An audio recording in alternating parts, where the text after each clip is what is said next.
Bonjour et bienvenue dans cette nouvelle vidéo. Aujourd'hui nous allons parler du choix d'un ampli clavier ou d'un ampli piano numérique.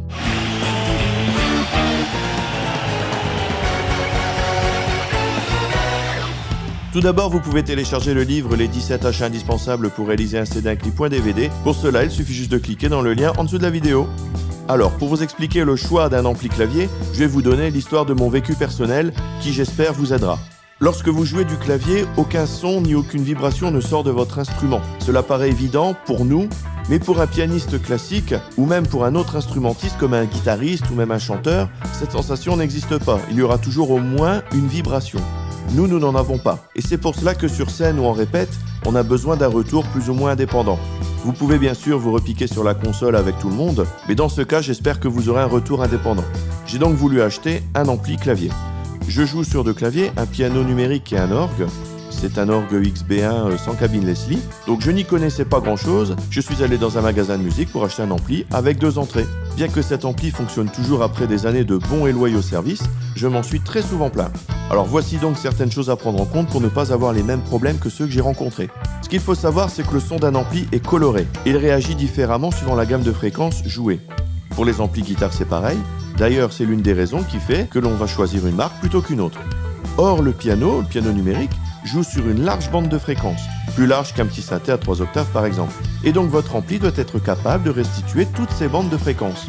Donc si vous mettez bout à bout le problème de la coloration de l'ampli plus celui des fréquences, eh bien vous vous retrouvez un son très différent de celui d'un piano acoustique par exemple. Il est même très différent du même piano lorsque vous jouez au casque. Donc dans ce cas-là, ce que vous pouvez faire, c'est tout simplement acheter une enceinte amplifiée. Le son sera plus neutre et plus fidèle à un vrai piano.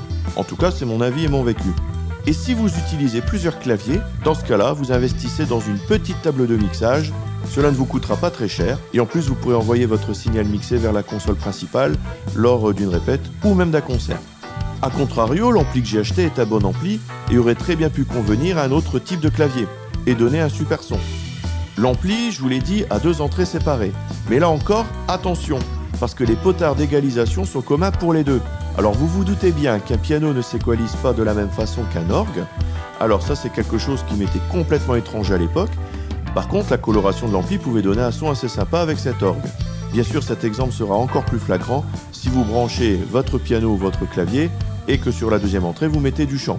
Alors là, vous serez sacrément déçu du son de la voix à travers l'ampli. En ce qui concerne la puissance, souvent c'est humain, on a envie de mettre la patate de son et on achète une mégabête.